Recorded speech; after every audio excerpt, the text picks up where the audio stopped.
आहे। आज या ठिकाणी येवला मुक्तीभूमी या ठिकाणी जे डॉक्टर बाबासाहेब आंबेडकरांनी मी हिंदू मरून मरणार नाही जी घोषणा केली, त्या घोषणेचं या ठिकाणी जो मेघे परिवार आहे यांनी जो क्रांतीस्तंभाचं जे काम केलेलं आहे, त्या क्रांतीस्तंभाचं कामाचं जे पालन आणि कर्तव्य केलं त्या परिवाराकडूनच आपण ऐकूया। बोला। माझं नाव गीता मेघे आहे।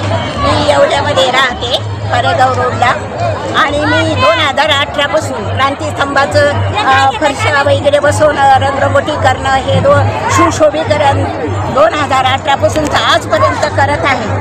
आणि माझी एवढीच इच्छा आहे की समाजासाठी स्तंभाचं सुशोभीकरण करणं आणि त्यांच्यात माझ्या ऐपतीप्रमाणे मी त्यांच्या कार्यात वाहून जाऊ आणि माझं संपूर्ण आयुष्य भारतीय बौद्ध महासभेसाठी भारतीय बौद्ध महासाठी घालवत आहे। आणि मीराताई बरोबर वगैरे दिलेले आहेत, त्यांनी माझा सत्कार केलेला आहे। 2018ला ट्रॉफी दिलेली आहे। दरवर्षाप्रमाणे मी रीतीने पूर्ण करत असते ते काम।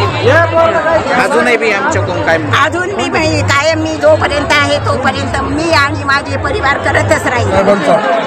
समाज घडवण्यामागे बाबासाहेबांनी अतिशय परिश्रम घेतले, खडतर त्याग केला आणि त्या त्यागातून आज या ठिकाणी संपूर्ण समाज हा बौद्ध झालेला आहे आणि इतर धर्मातील लोकसुद्धा आज मोठ्या प्रमाणात बौद्ध धर्माचा स्वीकार करीत आहेत की डॉक्टर बाबासाहेब आंबेडकर त्याचा स्तंभालाही सुशोभित केलं, उंच केला, त्यानंतर भिंती घातल्या, चौथारा वगैरे सगळं व्यवस्थित केला आणि त्यानंतर दरवर्षी ही जी सजावट आहे 13 ऑक्टोबरची सुशोभीकरण आपल्या स्तंभ आहे त्याचं सुशोभीकरण, त्यानंतर प्रत्येक वेळी आपले जे सण समारंभ आहेत म्हणजे आपले जे बौद्ध समाजाचे जसे की अशोक विजयादशमी, नवपरिवर्तन दिन, मी भारतीय बौद्ध महासभा नाशिक शहर शाखेचा सरचिटणीस आहे। या ठिकाणी दरवर्षी भारतीय बौद्ध महासभा नाशिक जिल्ह्याच्या वतीने मोठ्या प्रमाणात सामने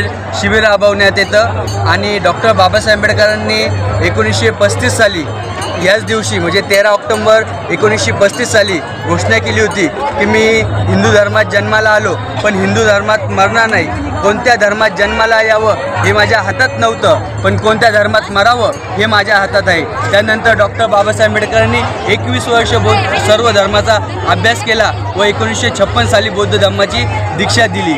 ही एक डॉक्टर बाबासाहेब आंबेडकरांच्या पदस्पर्शाने पावन झालेली ही मुक्तभूमी आहे आणि नाशिक शहर शाखेच्या वतीने दरवर्षी त्रिलेक्ष्मी बौद्ध लेणी असो किंवा त्या ठिकाणून